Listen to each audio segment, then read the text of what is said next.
Hello, everyone. Good afternoon, good evening, good morning, depending upon what part of the country or world you are in. And thank you for joining us. My name is Rick Bravo. And on behalf of HP, let me welcome you to the next installment in our series as part of the Publishing 2020 Vision series. Please allow me to introduce myself. So my role inside HP, I am the publishing segment manager, as well as a business development manager for the Asia Pacific region. And I'm part of our, what is now our personalization and industrial business based in San Diego, California. And I represent our publishing division, which includes our inkjet presses, as well as software and other products. I've been with HP now for about 7 years, and I've had a number of different roles inside the company that have allowed me to see many of our different product lines. And I'm spending most of my time now focused specifically in Asia, and I'm very excited about the session that we have today. I think one of the most important questions that we should start with is really why HP and why the Publishing 2020 Vision series. So let me go ahead and go to the next slide. First, let me reinforce that HP has an entrepreneurial spirit at its core, and our company vision is to create technology that makes life better for everyone, everywhere, every person, every organization, every community around the world. This is really what motivates us. It inspires us to do what we do. And to make, we invent and we reinvent. And to the original inspiration that the founders had for our organization, we believe that this webinar series is very much in line with the company's mission, which is to reinvent and to adopt a forward-thinking philosophy. So we're about halfway through our webinar series, and we've gone through so far a number of different topics, including the emerging publishing superpowers, print and production trends from the perspective of publishers. We've participated in the Frankfurt Book Fair as part of a sustainability webinar. We looked at global STM publishing and the impact of EdTech on education publishing. So if you haven't got a chance to see those, we will point you towards our YouTube channel. And today's session is going to be very interesting around EdTech, or excuse me, education publishing in Asia Pacific. And we will continue to have a number of different webinars in the upcoming months, so please be on the lookout for them. It's without question that the impact of the past year of the global pandemic is going to continue to persist for foreseeable future. And so we've decided to bring together some of the industry's most informed voices to look at what the future holds. And obviously, the driving goal behind this series is to explore positive changes and developments that can drive publishing in 2020 and beyond. So, what are we doing in publishing today? Let me just start by saying that HP Page-Wide Industrial is a leader in digital print production for publishing. Since 2008, we've printed over 250 billion A4 pages. We are the #1 printer in inkjet publishing. And we do that through our participation with 50 different print service providers creating books in over 18 countries around the world. And I just want to focus for a minute specifically around Asia Pacific. It's a region that we've been in since 2011, and we have our regional headquarters based in Singapore. We're currently serving print service providers in 8 countries where we have over 30 presses in the region. So Asia is very much an area that we know and that we're actively participating in the publishing market. But looking beyond just the hardware that allows printers to print, we know that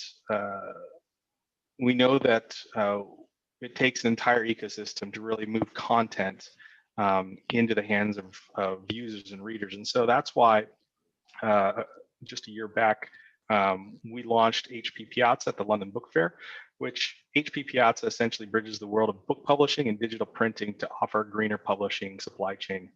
And it's a cloud-based system that can be integrated into a publisher's existing system, allowing them to print and deliver their content to orders. This means no more overstock, reducing warehousing, less complicated logistics, just more efficiency and less environmental impact. And so if you're interested in learning a little bit more about that, certainly you can reach out and we'd be happy to connect you to more information about that. So that's a brief introduction to our involvement in the industry, and we're very excited to be involved in the series as it continues. And before I turn it over to our moderator for the morning, afternoon, evening, I just wanted to cover a couple of quick housekeeping notes. First, we will be running for the next roughly 55 minutes until the top of the hour, and at that time that time includes time for questions, which we will have at the end. These questions will be moderated by the team. So if you do have questions, please use the chat function at the bottom of the screen. Indicate if there is a specific panelist you'd prefer to answer. Feel free to load them in as we go and as they come to mind throughout the webinar. And on that note, I would now like to introduce you to our moderator today, Mr. Peter Schoppert. Peter has made his career in publishing in Singapore. He was the editorial director for illustrated book publisher and packager Editions Dieter Millet in the 1990s, producing illustrated books on art, photography, and design for publishers like Thames and Hudson, Chronicle Books, and Gallimard. He left books for digital publishing, co-founding consumer online publisher AsiaContent.com in 1998. He recovered from the dot-com boom and bust by helping to revive the fortunes of Singapore University Press, later NUS Press, starting in 2002. And after a six-year interlude with the leading strategic consultancy, McKinsey & Company, he returned as NUS Press director in 2012. In 2014, Peter was elected president of Singapore Book Publishers Association, and he stepped down as president just this year, but continues to serve as the ex-go. And without further ado, please allow me to welcome Peter to the webinar. Peter. Thanks very much. Thanks, Rick. Do I get a thumbs up? You can hear me? All is good? Great. Thumbs up. Part of this Zoom world, getting feedback is not so simple. So thanks very much, Rick, for organizing this, getting us going with Emma. Let me get right to it. Asia has been an important growth engine for many publishers. Some of us, of course, it's our home market. But it's been a growth engine for the last couple of decades. It's about 20% of global revenues in our higher education sector, but growing twice as fast as any other region. That's been the story pretty much for the 2000s. It's not easy to generalize about Asia. As a category, it's so diverse, right? It's only a little bit more useful than not having a category at all, than just talking about the world. But as we've discovered in the introductions to our session, in COVID Zoom world, time zones are important. And so we are in a region created by time zones, if not physical geography being quite so important these days. I think overall the tailwinds are still very much in Asia's favor, right? It's still youthful. Most of our countries are useful. It's still comparatively, if you look at the broad population, it's still comparatively underserved by higher education. For example, gross enrollment ratios for advanced degrees in China, India, Indonesia, and the Philippines are less than 3%, compared to sort of 5, 6, 8, 10% that you will find in other countries. And South Asia and West Asia in particular, still have a young population, and we still are very much expecting the demographic dividend that comes when that young population enters the working market and the economy. And I think we all know, or it's becoming even more clear, how important education is to making sure that countries benefit from that demographic shift and do get that demographic dividend. But of course, in East Asia, the picture is quite different. The demographic dividend paid off last century. It's worked its way through the system, and now we have a different kind of demographic transition coming in. favorite growth markets like Japan, Korea, Taiwan, and now even Singapore are being hit by this shift with university enrollments shrinking or starting to shrink.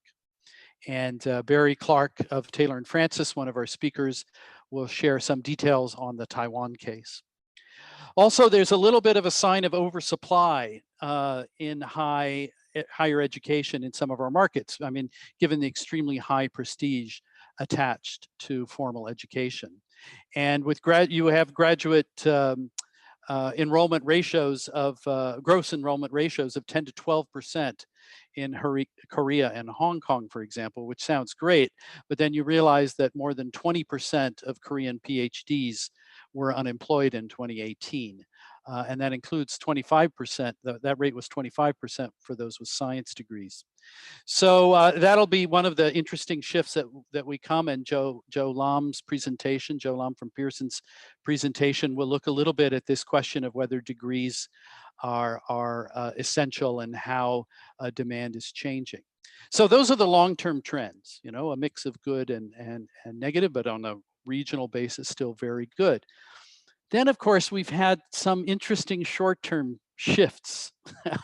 This has been a year for some pretty dramatic short-term shifts. Now, the big question is how many of those shifts will remain short-term, how many of them will become permanent and actually turn out to be long-term shifts.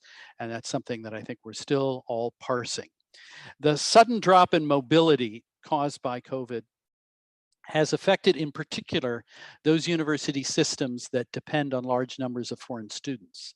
And we'll hear later on from Cath, Godfrey, and her presentation will share some numbers on declining enrollments in Australia, for example. So that's a couple things going on there, right? It's a lower mobility in general, people not being so keen to move for their education, but also shifts in demand as students from China might be not very keen to go to Australia. And the market may be changing in that way. Other countries are not so badly affected, so it's very much a country by country matter. Here at NUS, National University of Singapore, undergraduate enrollments are actually up. Singaporean students decided to stay home rather than go overseas. So that's benefited at least the undergraduate portion of the university enrollments.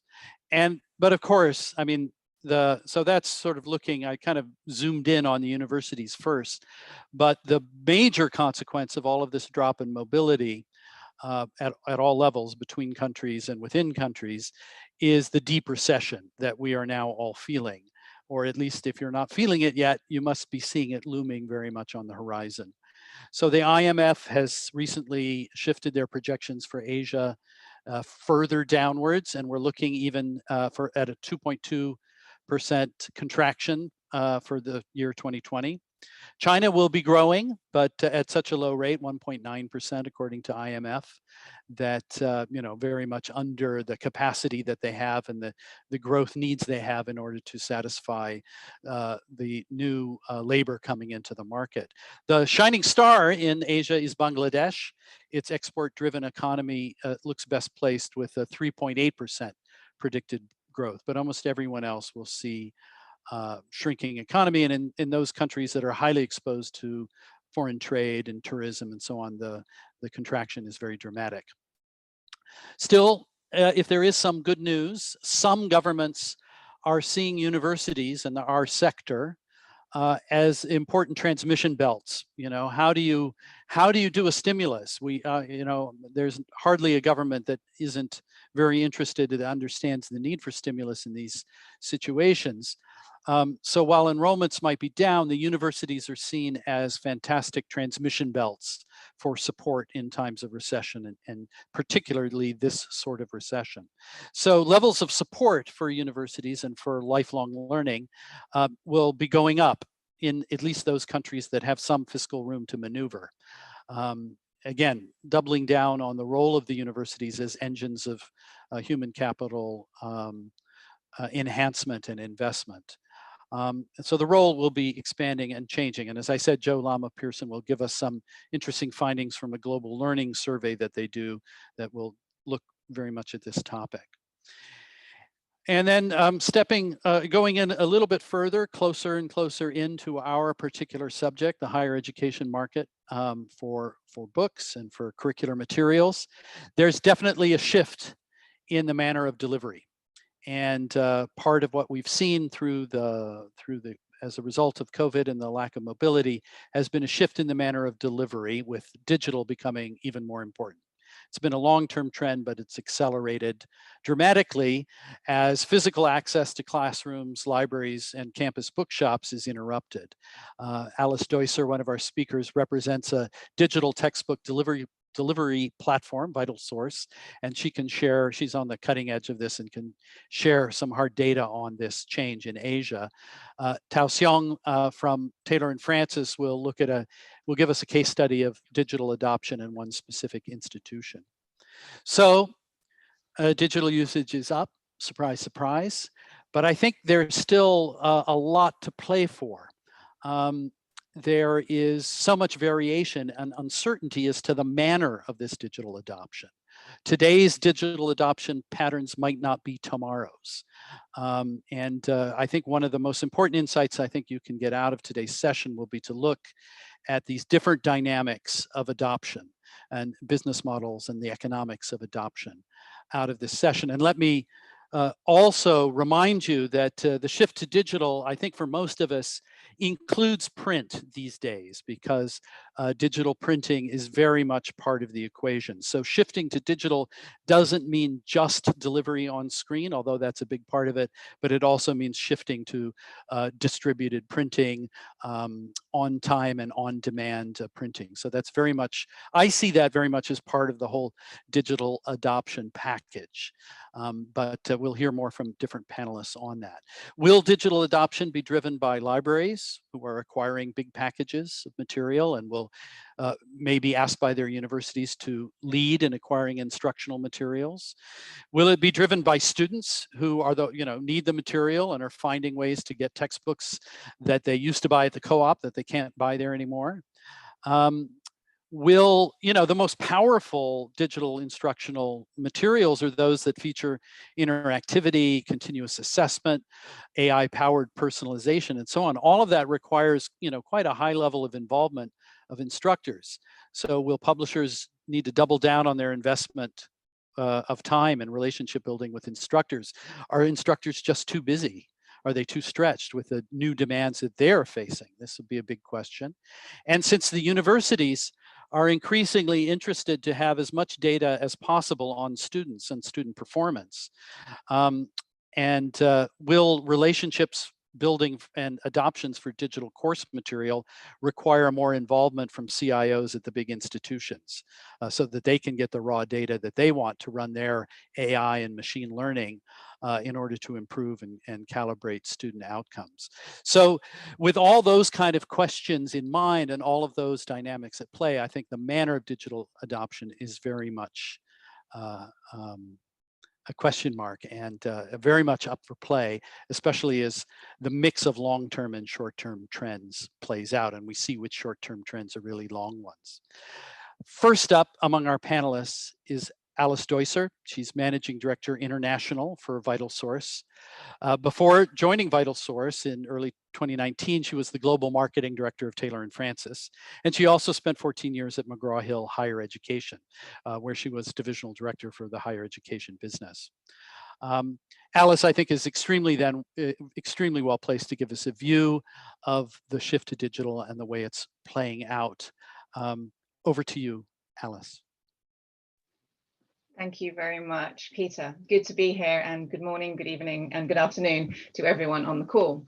I would just share my screen. As Peter has already indicated, one of the main things that I wanted to talk about in the next number of slides is really looking at that transition to digital and the speed at which this extraordinary year has pivoted that demand from our institutions and our publishers alike. So as Peter said, my name is Elise Duijser and I head up the international division for Vitalsource. And I will quickly, very briefly, just to level set, give an introduction to Vitalsource and who we are and what we do. And then the majority of the presentation will look at that accelerated transition to digital and a few of takeaways that we've really learned in the past 10 months to look at what the future might look like in that digital transition.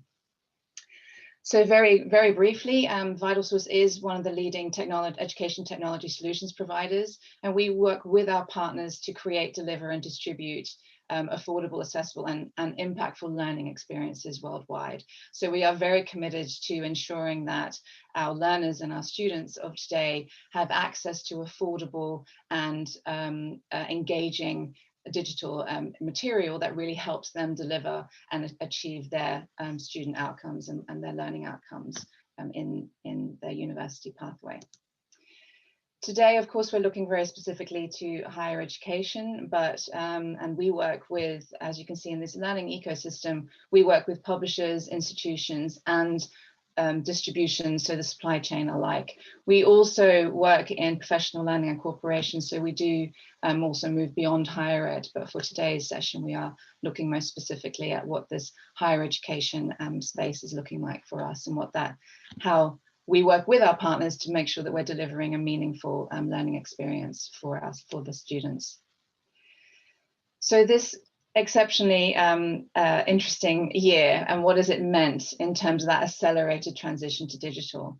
I think as Peter touched on, we really have been on this journey of transforming to digital for a number of years as a sector, and where we may in varying degrees in regions be in that lower left quadrant, where there's a physical library, there's on-campus pathways to content, there's still face-to-face, and where a digital may have been more of an optional, we're now moving, and for the number of years, we've been moving more into that top right quadrant, where it's more about learning anytime and anywhere.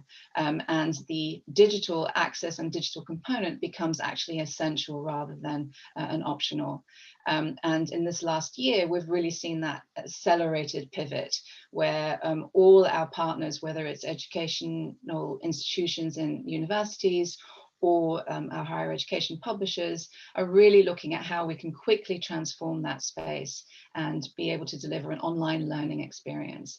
It's no longer just a flip of format. It's no longer just about an ebook. It really is a full online learning experience that takes them into courseware, into interactivities, and into data analytics and analysis, as Peter also touched on. So we've really seen an accelerated pivot to this year. And I'll talk through a number of statistics just to show you where we've seen that in the global region, but more specifically to the APAC region as well.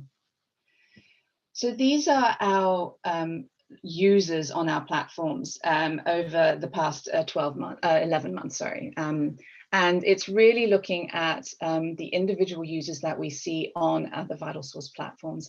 And you can see that we've seen an exceptional growth rate of 23% increase of individual users on our platforms. And that equates to millions of extra users coming onto the Vitalsource platforms and really engaging with digital content. That shows a significantly higher growth rate than what we've seen over prior years. So there is absolute evidence that the industry in the sector is really embracing and moving to digital at a much faster pace now than we have seen over the past years.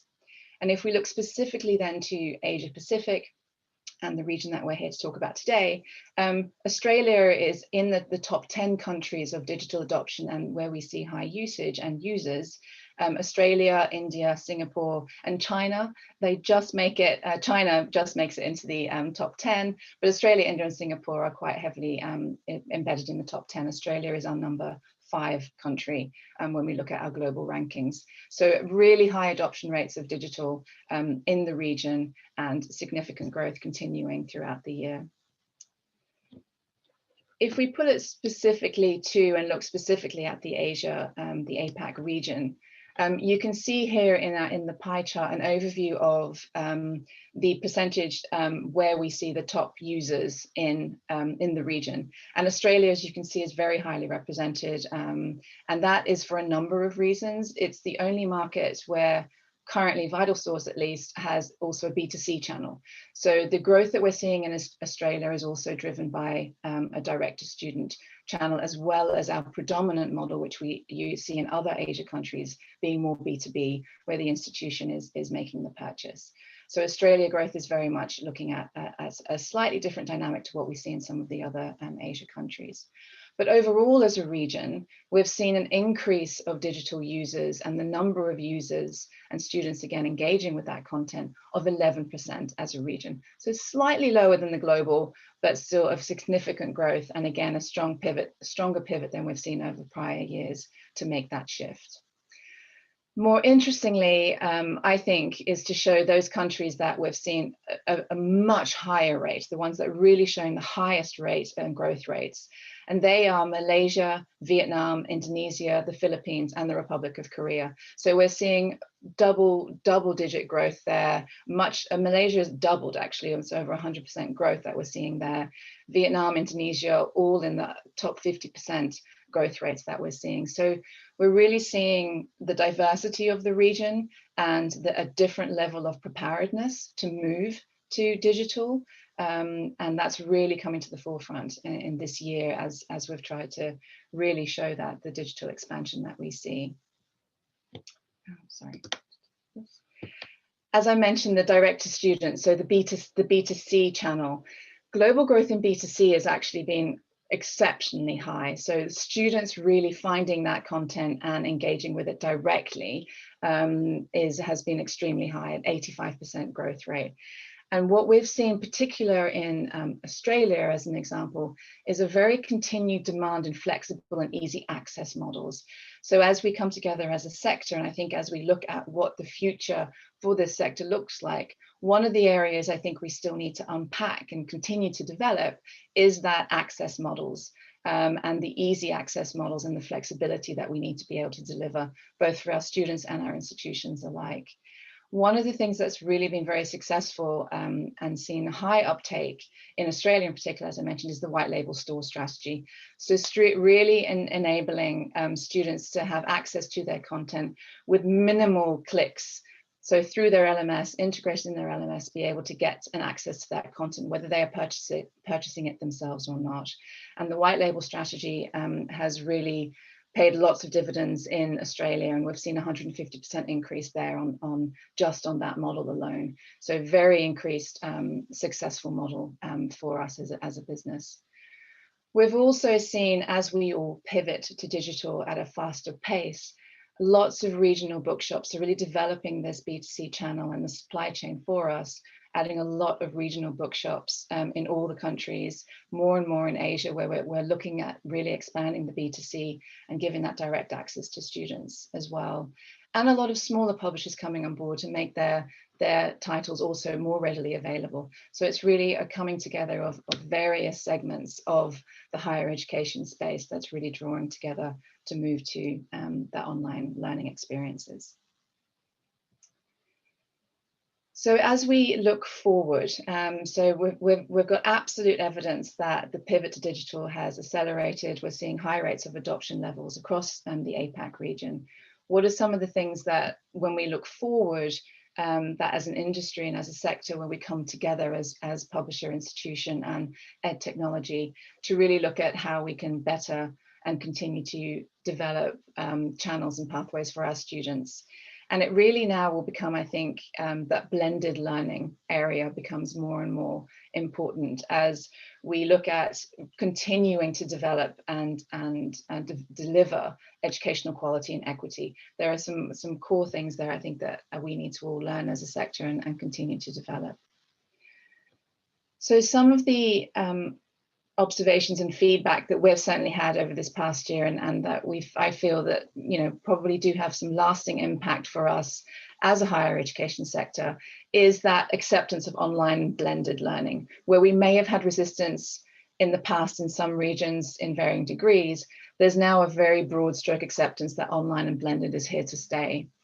There's a focus on learning and measuring outcomes, efficacy, data, analysis. So all that really needs to be very, very strongly part of the digital message and the digital adoption message. Institutions are now also competing much more for that student online experience. So the whole recruitment ecosystem that students and institutions are seeing is also shifting as they now look at more online experience and how they deliver an online and engaging online program. Touched upon the demand for flexible access models. So really looking at whether it's the model through the library, we're seeing an increased demand from librarians and how they are playing a larger role in that textbook adoption and bringing in that content for the institution.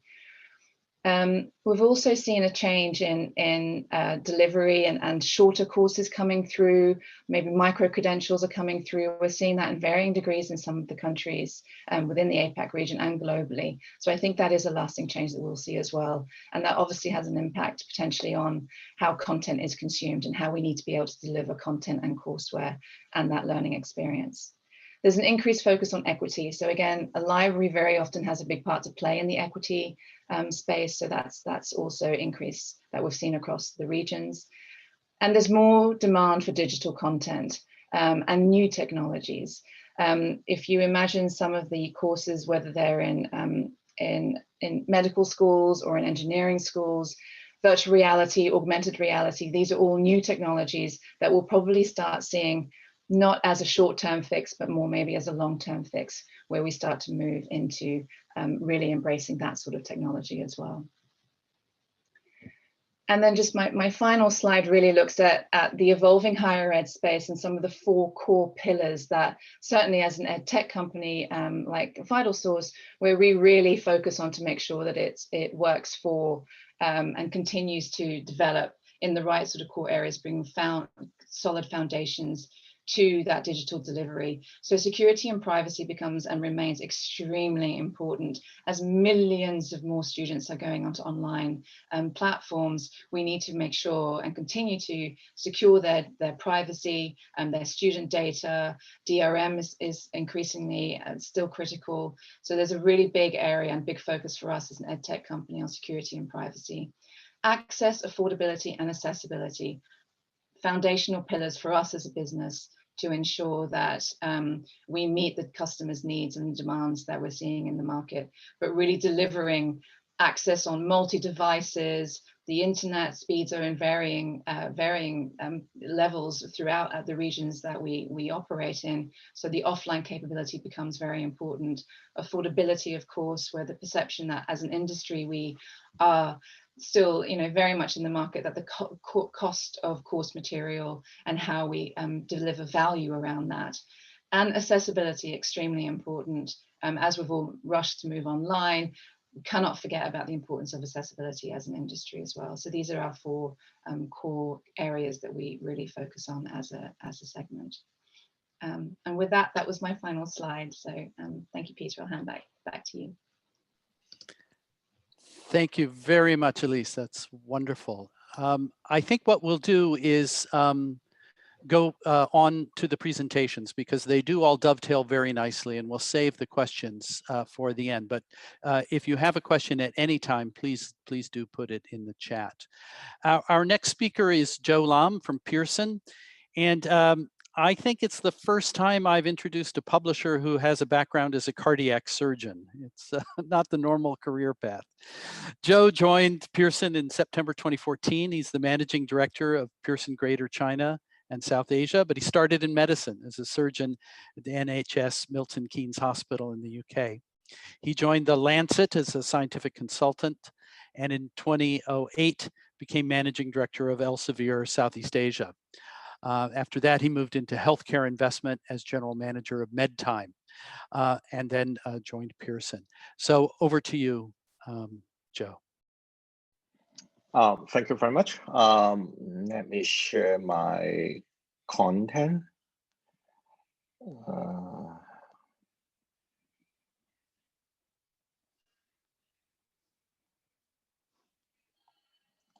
Okay, so hopefully you can see the slide. Yes, let me introduce myself. My name is Joe, which is the Managing Director for Pearson Education Asia. I'm responsible for China and India as well.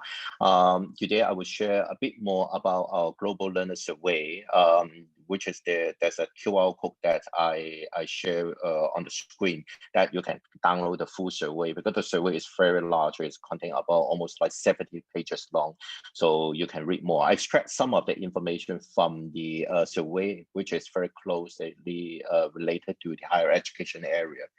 So some key trends, I will not go into detail, but a couple of things is very clear. One is everybody go online. And second one, which is no way we could return to the pre-COVID situation. When we talk about the new normal, that will be permanently, will be happened. And the third is most important is how hard it changed the whole education landscape, which is extremely different from what we experienced in the past. So let me share with you first, which is about how the people see the university degree changes. Because I think in the past, a lot of people is focusing on the university degree as one of the gateway for their career success, is the key major factors. But during the COVID and after the COVID time, this trend has changed drastically. Not about like China, India, Brazil, they still see the value of the traditional degree, but more people like in UK or US, and I think increasingly in some of the other markets as well, there's more people seeing the degree value may not be one of the only factor to contribute to future success in the career. That is a very much difference. And bear in mind right now, whoever graduate in university this year is very difficult to find a new jobs. It's clearly this is also be some of the major challenges that people looking in the new alternative way to find the career path. And the second one, which is about the way to get the degree, would it be only in the university? It's clearly more people thinking about the new pathway, about the future. Would it be only to get the degree from the traditional university? They may get it from like vocational or even in some of the trade area, which is able to help them to find a new pathway. And this is it's a trend, I would say. More people is focusing on how they could be success in the job and career. And employability is one of the key factors majority of the people is focusing on right now. And then you don't need to read the details of this slide. There's quite a lot of content there, but there's clearly one of the major changes, which is in some of the market in the past, especially for last year, because we did this survey every year, and then we conduct this survey globally for over about 10,000 learners. And we'll see the changes of the US market, which is very much different from the 2019 as the people looking into the upskilling, instead of like traditional academic professional certification only or the degree only. And this is very close to what China and India is promoting, especially in China and India. In the last couple of the years, they are focusing very much on the area like the skill education, skill upgrading. They don't try to say this is vocational education, because in the past the people is always talking about vocational education and all this, and they try to discriminate this kind of education. But skilling is one thing, is very much trend in the future. So what we are looking at in the future is because one is we need to reconsider about the value of the degree, because in the last 10 months time, when we experienced the COVID, one of the key questions, a lot of the youngest, they are asking for, should I continue my study in the university? Do I need a degree? Or what kind of the education can enable me to find the jobs in the future? And we see the future of the content will also be driven by more short courses. The reason is the people want to get the result faster. And because of the online, that will switch into more self-directed learning model, rather than it's more like traditional classroom study model. And more is focusing on the skill side. When you talk about the skill, will no longer be in the traditional model. It's like we have a long courses for 3 years, you can get a degree, instead of maybe a 3 to 6 months types of the courses. And within these courses, because of the economic situation, especially like in certain developing economy, the people has less money in their pocket, and they're looking into much more short courses because their initial startup investment is lesser, and that will be easier for them to start with. And with the skill focus, it will also be focusing on the bite-sized content that will be easy to digest and learn. It will be faster there. And clearly, if we talk about the publishing industry, it's also be a drastic change. In the last couple of the years, I remember when I joined the publishing industry, we start to talk about the digitization. But would it be only about the digitization? Would it be simply as just put the content on the digital platform can fulfill the needs? Because during the COVID, it's clearly we know that digital content cannot resolve quite a lot of the issue regarding about the human interaction, as well as some of the communication issue. So this is something that we need to think about is beyond the digitization. We are talking about what kind of the business model we are talking about right now, especially in the APAC market, is drastically they change the traditional business model and they offer a lot of innovative business model, and talk about the customer experience as well. Because what we are talking about is one-way communication, maybe publishing company to provide the content, but it's one direction. We need to go through some of the intermediate to provide the teaching, but we cannot get the immediate feedback, and we don't know the customer experience. What kind of the customer experience we want to offer the customer, and that will be something is require more focus in the customer and business model. And finally, our user is very practical. They are not just because they want to have the degree, or they just want to complete the university study. Instead of they need to find a good job after their study. So employability will be the key area. So I think that will be the some of the major change in this area. So so I pass it back to Peter, and then to Paul, and Peter. I think that will be my end of my presentation. Thank you.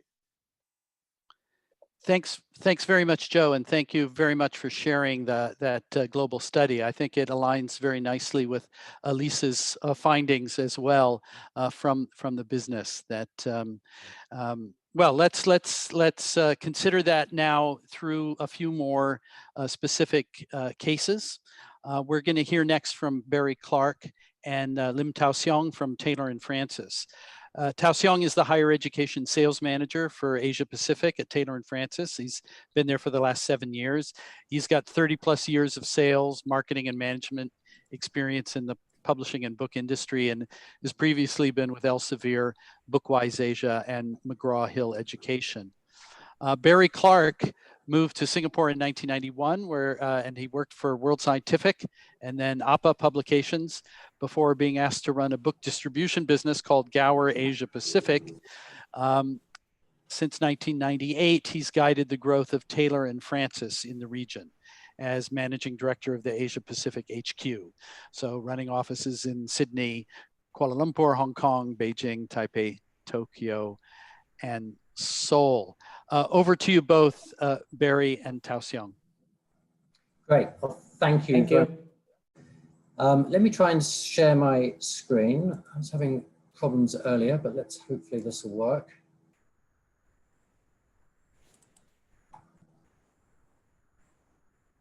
Okay, are you seeing my screen? Yep. You got the test? Yes? Yes. My screen? Yes. Okay. Great. So we're going to do a bit of a double act. And TS, can you see the screen with the Singapore skyline? I think your slide is not moving at the moment. Have you clicked play? Yes. So that's I do have a technical problem this end. I had a presentation to Indonesia earlier and I had the same problem.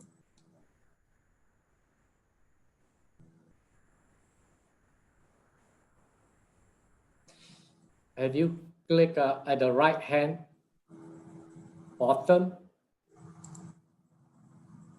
Let's try that again.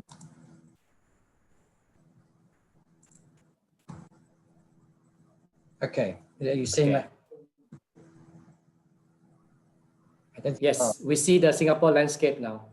Okay, I think I may have a, it may just be a bit slow. So let me start. So I'm Barry Clarke, Managing Director for Taylor & Francis. Thank you, Peter, for the opportunity. Thank you, Emma, as well, and Rick for putting this all together. Yes, we're going to do a double act. Myself just introducing Taylor & Francis, and then Siong giving a couple of case studies, and I'll talk about demographics. And you should now see the fact that Taylor & Francis was founded in 1798. TS, are you seeing that? Yes. Great. Okay, so Taylor & Francis publishes around 7,000 new books a year, anything up to 10% get used in coursework in various ways, over 140,000 titles in our backlist, and we publish journals too, over 2,700, many of those with societies. And we are the leading publisher in the social sciences and humanities in particular. Our major imprints are Routledge for social sciences and humanities, CRC Press for sciences and medicine and engineering and mathematics. We also have Dove Press, open access medical publisher, and recently we acquired F1000, providing open research publishing platforms to the global community. So now I'm going to hand over to TS. TS, shout when you need a... Yes, I will continue now. Yes. Well, I'm going to speak from the ground, basically, because I'm probably like a frontliner, you know, like in COVID situation where you have people who are in front. So I'm right at the front.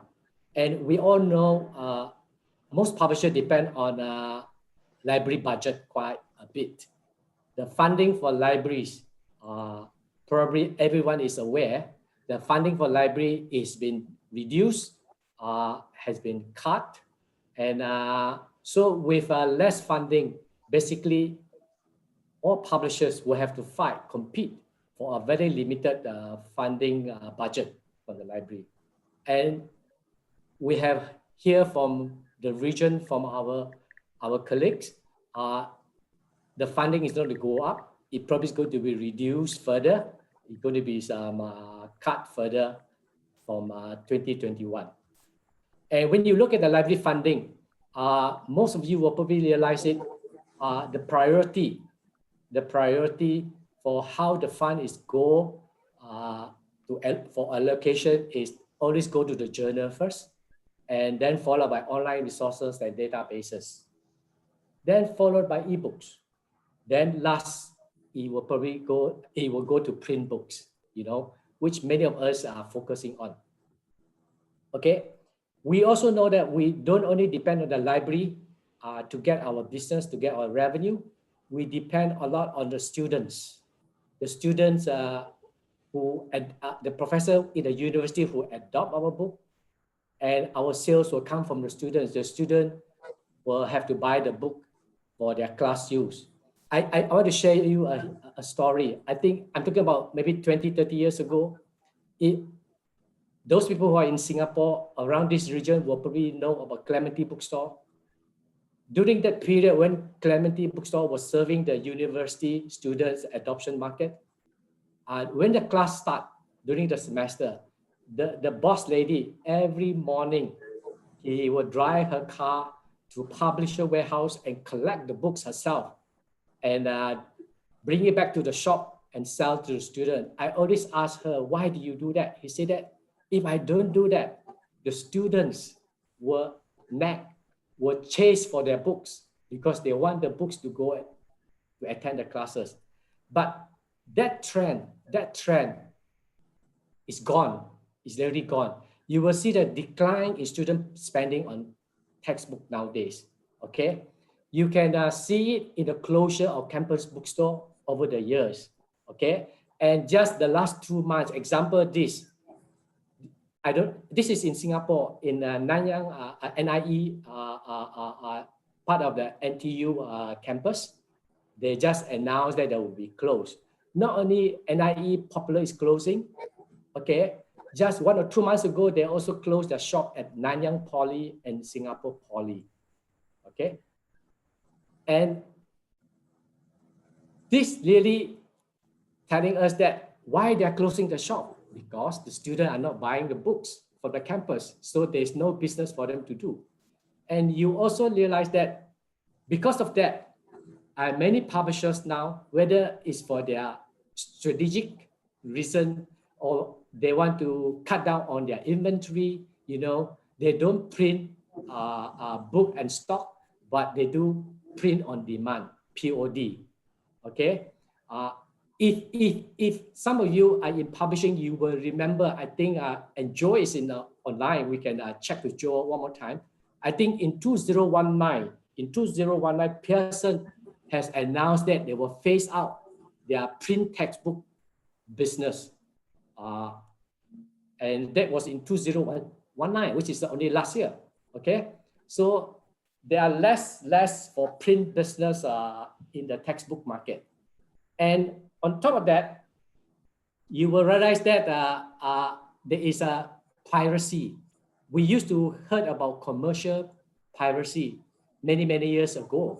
Okay, of course, commercial piracy is less, but you still have photocopy center that still make photocopy. If a student bring a book and ask them to print and photocopy, they do that. But having said that, we have a new demons, which is the PDF download from illegal sites. That is, I think it's very challenging for most publishers, because to control this illegal PDF download, it is quite challenging. Okay. And next slide, Barry.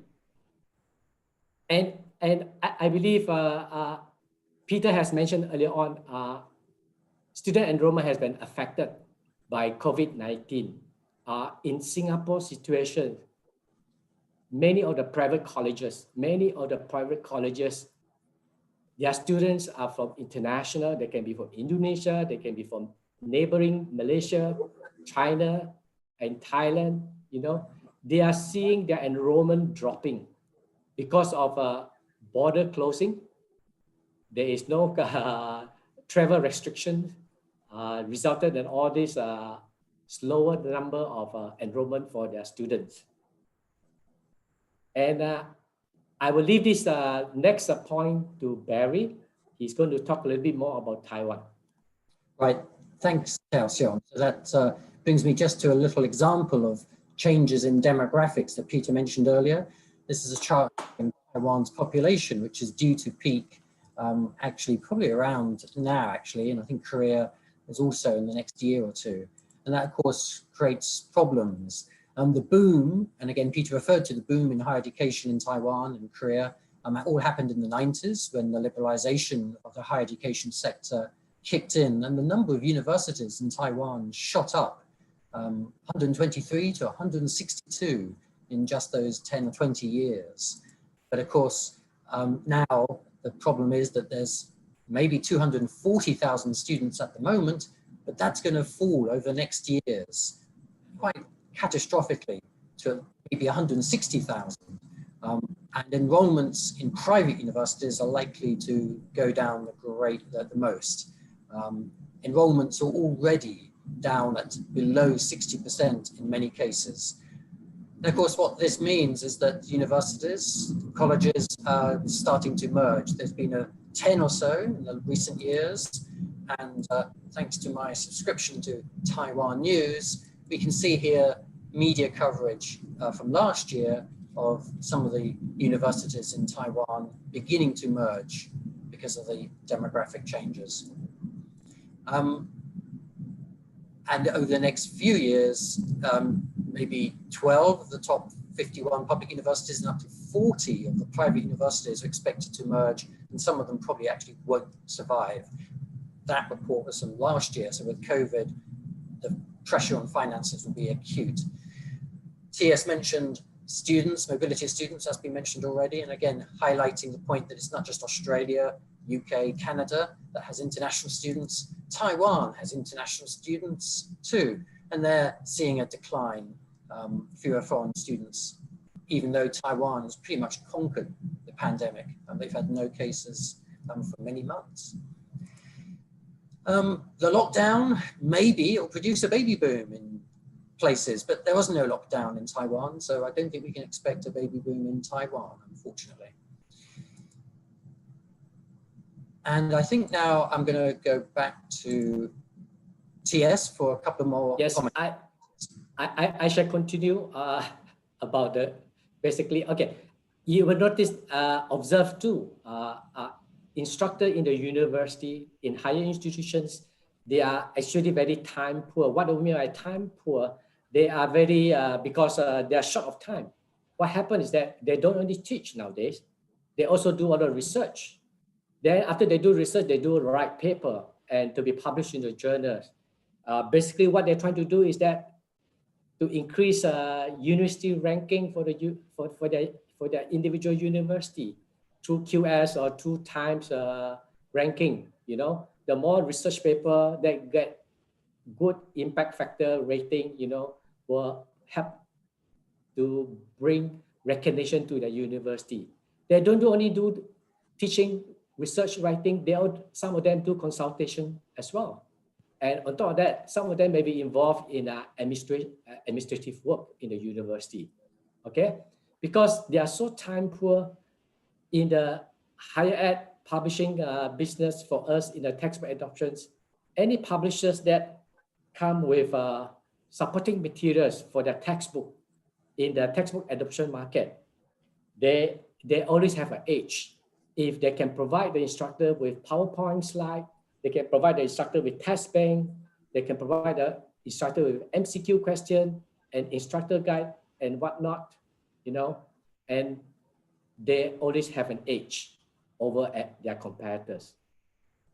You also will notice that if you go into the campus today, okay, it used to be instructor for one module, they will prescribe one textbook, one core textbook. Nowadays, you will see less and less of that. They don't prescribe one textbook. So this becomes a very big challenge when they don't prescribe one textbook and they just list a few books. You are too fast. Sorry, Barry.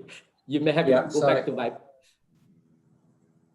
It just disappeared. Let me try that again. Okay. Yep. Okay. And you stay there. Yes.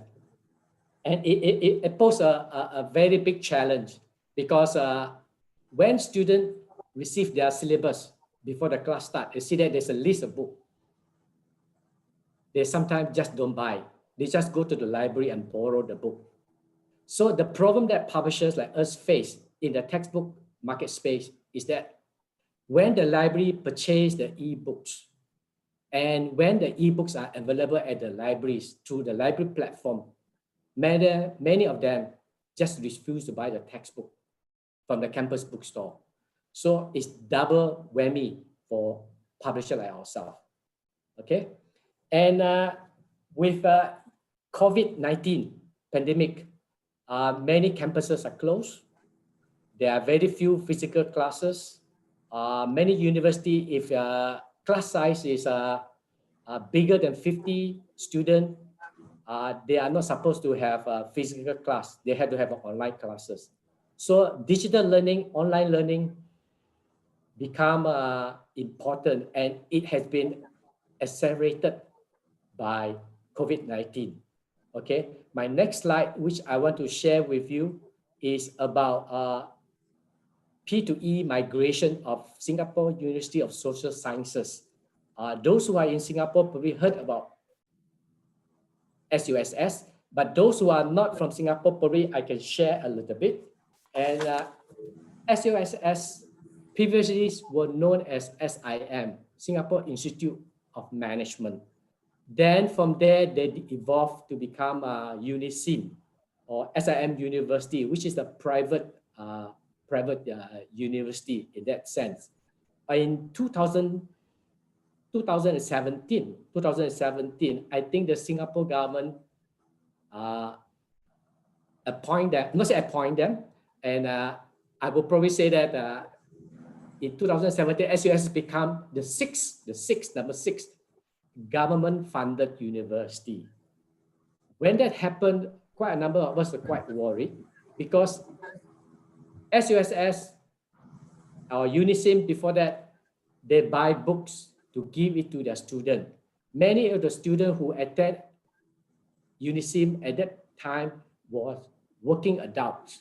Those working adults who didn't have a chance to get the food, who didn't have a chance to get the normal educations, so they want to get a degree, they want to get their diploma, so they go back and get a degree and diploma to SIM, Unisim.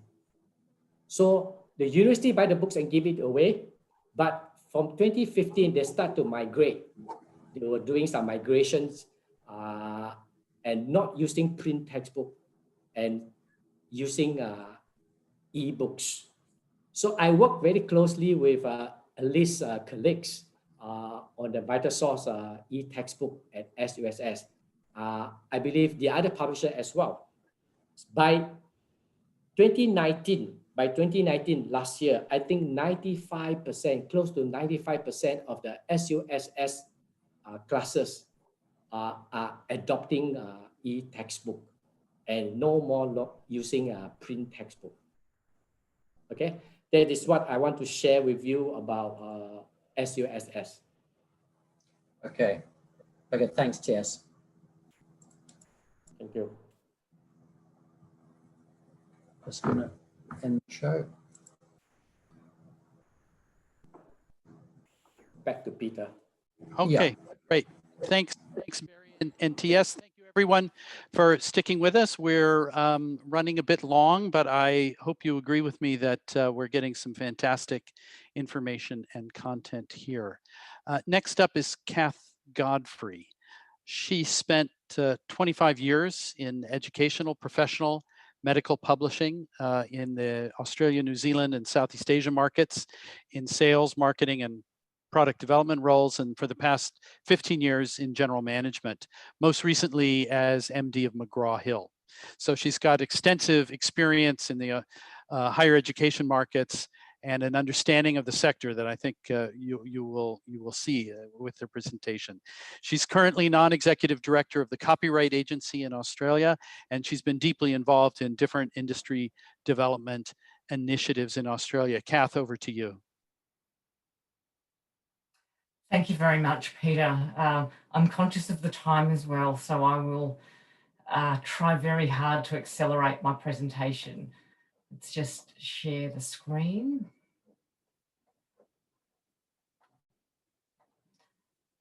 I hope everyone can see my screen. Can everyone see my screen?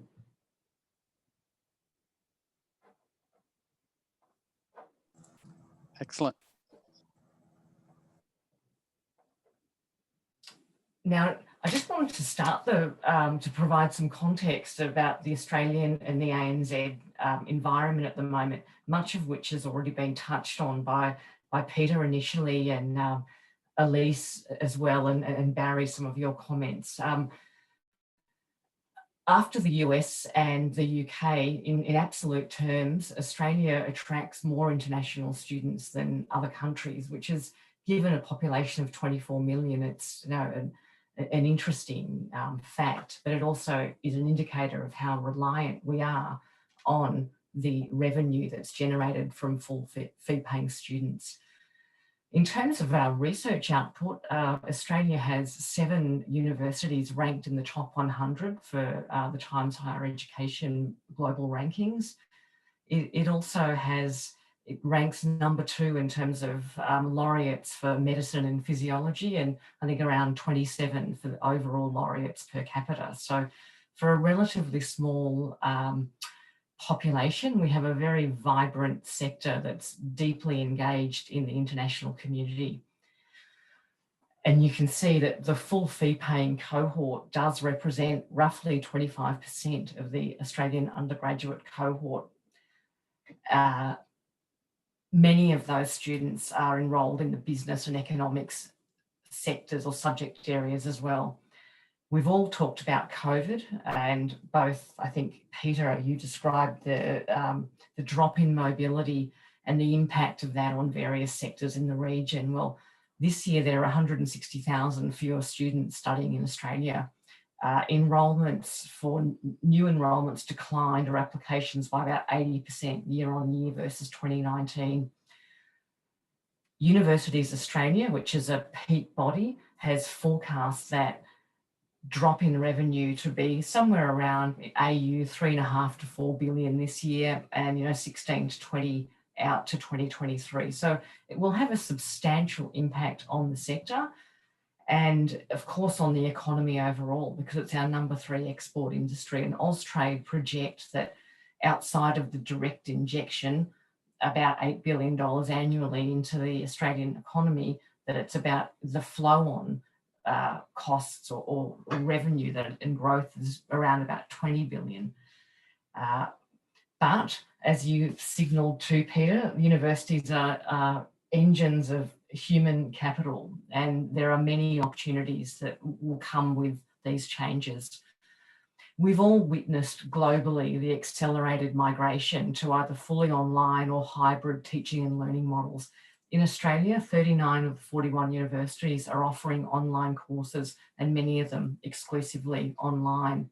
Similarly, with New Zealand, you've got the same dynamic in terms of that hybrid offering. And that has stimulated and accelerated the demand for the digital consumption of content and applications.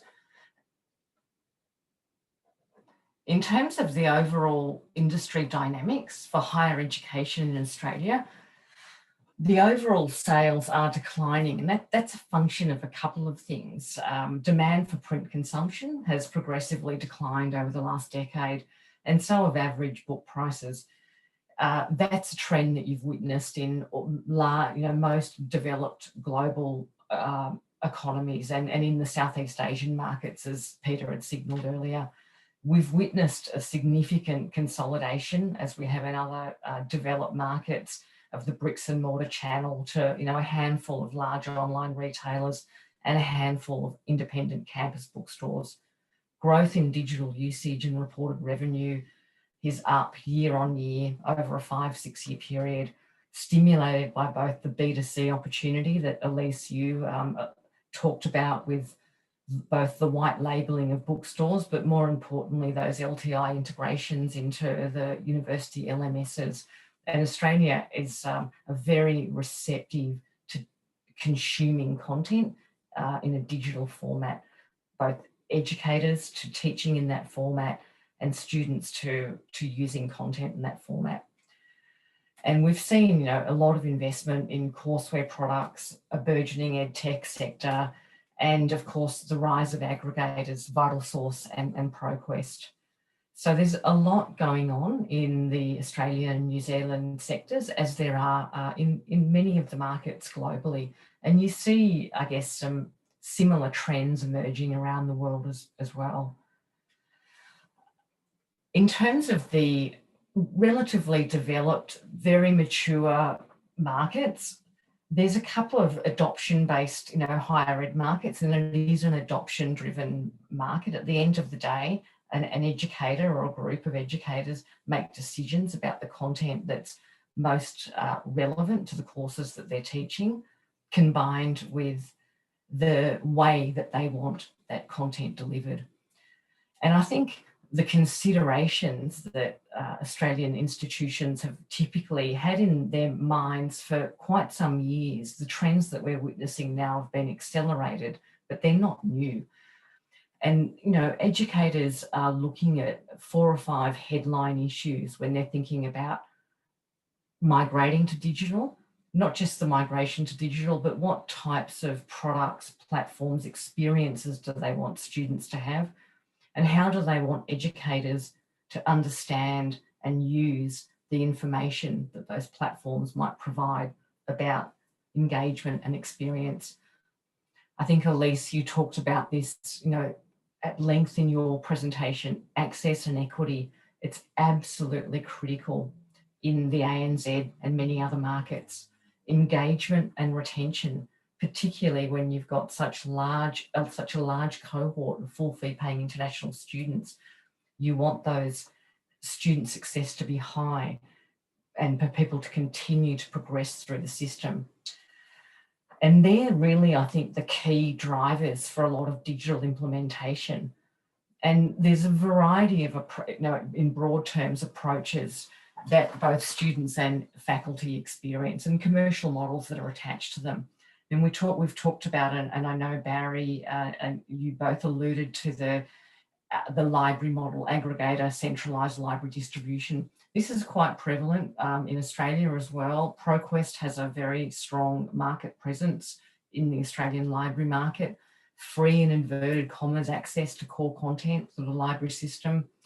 And this is something that I believe, and I think, Peter, you might have said, well, what trends will endure beyond COVID? We know that hybrid learning is here to stay. And what are, I guess, transitional trends? And I think this is one of them. This is the fastest and most effective and efficient and cost-effective way to get digital content in front of students when there's so many other things going on. And we've seen that at scale in Australia. Access equity. So ebook, print is clearly still part of the story, whether it's POD or purchasing a print product through a large online retailer or a campus bookseller. But we have really witnessed, I think, the growth of ebook sales in the Australian market. And the data that you provided, Elise, attests to that. I think you said Australia was the number 5 or number 10 market globally for B2C, and there's very strong relationships with the key publishers around that. This is, any learning anywhere, anytime, access to content on the device of choice. It's often an optional purchase, but again, when you're very time poor and you're managing a lot of issues, which faculty and educators are, it's a low involvement, lower cost option. But as we move up the kind of investment scale and the experiential sophistication, if you like, of students, and when engagement and retention becomes more crucial, and that's certainly the case in a number of the large group of 8 institutions in Australia now who are trialling large platforms from individual publishers, UNSW, RMIT, WSU, that adaptive learning, personalised learning pathways that are built on sophisticated artificial intelligence algorithms, content, ebooks that play back the content to you that you most need to learn, simulation scenarios, and the data that provides. It's a higher engagement proposition for both the student and also the educator. And so there is a requirement for organisations to make decisions about how they want to invest in training and development, and what benefits the students derive from being able to track their individual performance, but also have that more personalised learning pathway. And these models, I think, at the moment are hybrid from a commercial perspective. A lecturer can still register and create courseware and ask the student to purchase it, whether it's packaged with the print version or a standalone purchase through the university's, the supplier's website. And it can be B2B in Australia if there's a decision to incorporate that assessment into the formal assessment. One of the, I guess, constraints, if you like, of the Australian and the New Zealand market is that equity issue. If you're going to incorporate assessment from courseware or third-party products into the formal assessment process, then it must be free. It can't be purchased. Everyone must be able to access it, which means the institution must take a financial stake in that process. And, student success, crucial, assessment, evidence-based data. And I think that is where that starts to augment the personalised learning experiences that students and educators have. And the way to make, I believe, these commercial models stick and to drive those faculty level scale outs is through evidence-based data where there are clearly measurable improvements that correlate to the adoption of the solution. And I know at McGraw-Hill, for example, we've worked very closely with, again, some large group of 8 institutions to provide the data in certain ways so that it clearly demonstrated over a 4 or 5 semester period the gradual increase in both the results and the engagement and the use of time on the platform as a result of using those applications and that content. And these are the things, if you're talking about, well, how do these commercial decisions get made when there's so many competing costs and priorities at the moment as universities grapple with these hybrid learning models on reduced incomes. If you're going to scale something out across an institution or a faculty and pay for it, then these are the types of investments that providers and suppliers, I think, need to focus on. And the other key issues for educators and faculties, and we've all touched on this, is LTI integration, so that seamless experience for educators as well as students, and being able to track usage and individual results. Privacy and security is critical. I've certainly sat in a number of presentations myself with large universities where we've had their IT teams working with IT teams based in the US and Australia and wanting to see at a high level schematics to understand what the integration process looks like and how secure the data is, what the privacy protocols are, and even which country the data might reside on if it's sitting on an AWS platform. And these are things that educational publishers weren't really thinking about or discussing with customers 4 or 5 years ago or 10 years ago. And as the enterprise models evolve, so does the stakeholder engagement and the sales process. There are more people to speak with, there are more issues to cover off. The relationship's no longer confined to the teaching and learning person for the faculty and the 2 or 3 coordinators that might be teaching the course. And I think finally, the last approach, which is the least prevalent, but we do see it in some institutions, is that custom learning solutions and more of a SaaS sort of approach where there is a need. And I think, Joe, you talked about this need for much greater alternative educational pathways, upskilling, shortcut courses, self-directed learning, bespoke experiences, customized, cut down experiences. And sometimes the way that content needs to be delivered can't be readily liberated from the systems and the proprietary models that some of the large publishers have invested in, or that some of the aggregators are providing as well. Sometimes you can't find an off-the-shelf solution. Very, very sticky, but hard to scale and to commercialise for providers. And I think these are the core kind of considerations and approaches and the impacts broadly on students in the ANZ markets. And they're not substantially different from some of those other developed markets, UK, US, Singapore example. We've talked a lot today, all of us, about the mechanisms for delivery, the rapid migration online, and of course, the changing student consumption patterns from print to digital.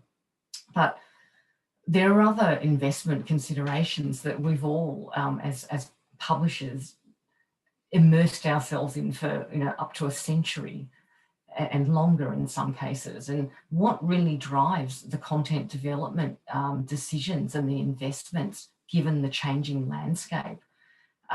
There still has to be solid domestic demand.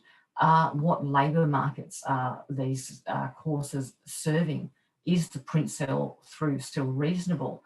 Do we need to commercially model the investment around print on demand versus one large print run with perhaps 2 or 3 subsequent reprints? What aspects of the content or the delivery will be pedagogically enhanced by digital delivery, simulation, VR, adaptive learning, and what content finally is specific? I'm saying because that's the market we're talking about, but to any market that's regulatory, procedural, or other contexts. Again, in our market, business is still 24% of the overall cohort. However, sell-throughs in decline compared with perhaps other areas like law, medicine, health, and languages. Even though the market has contracted this year, over the 10-year period, you still see that kind of 33% uplift in enrolments.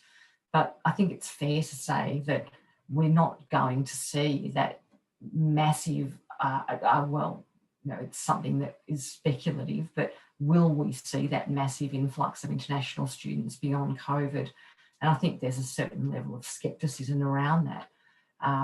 The mobility issue, but as other markets in the region mature and the investment in higher education and research accelerates, China, India, for example, then those needs for tertiary education in world-class institutions will increasingly be met by domestic experiences.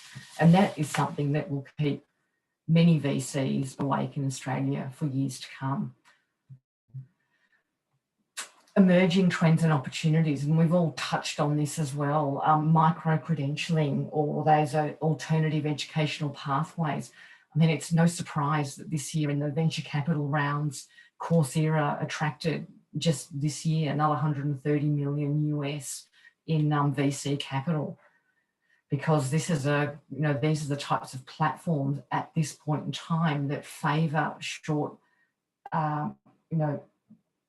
workplace-driven upskilling, and we're going to see more and more, I believe, of a demand for that. And Joe Pearson's surveys bear that out as we're going to undergo this rapid global macroeconomic structural change.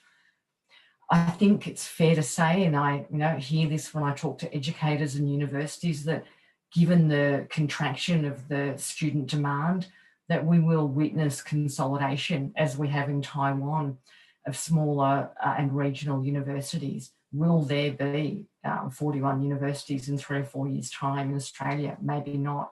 Will there be 6 in New Zealand? Maybe not. Australia has been a really early adopter of technology in teaching and learning environments, and we have seen a growing and burgeoning EdTech sector in the ANZ.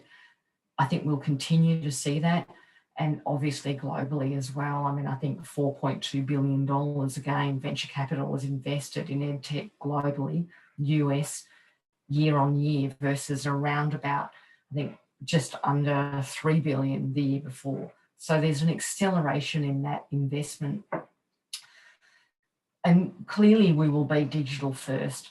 Affordable POD, hybrid learning solutions, they are here to stay.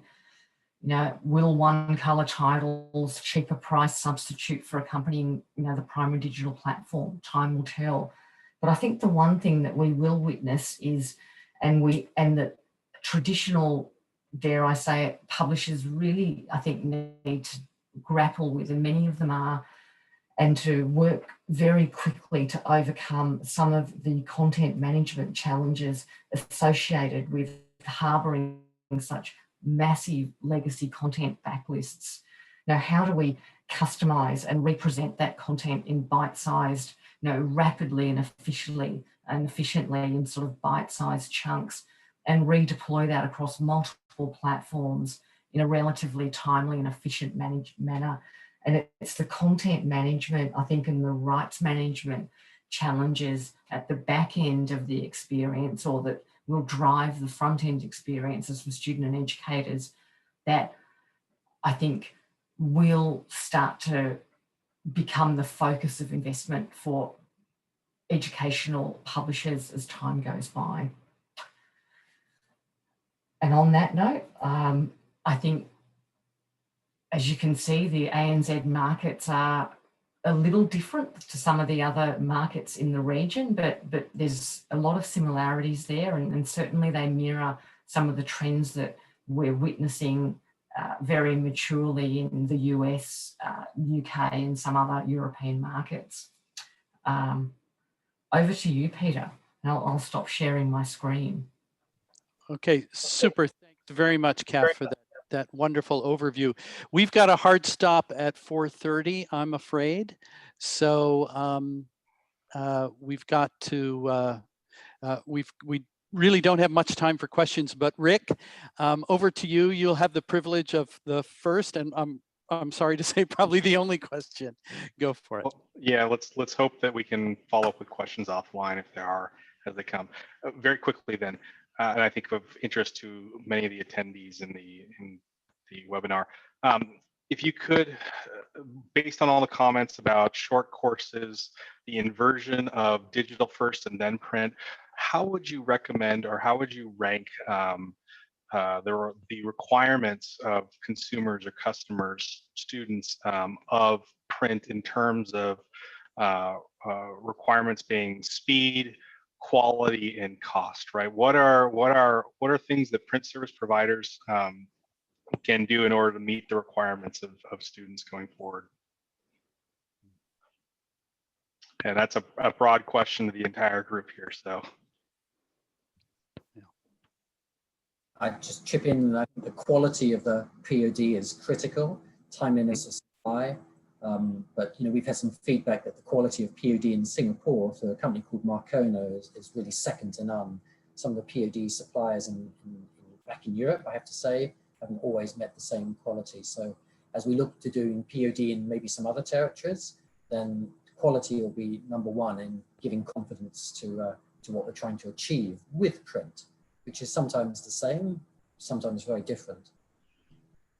And clearly the logistics is sometimes the missing piece there. So for who can also see where the gaps are in logistics and make sure that those are filled helps as well, especially in times of disrupted when the co-op's not open.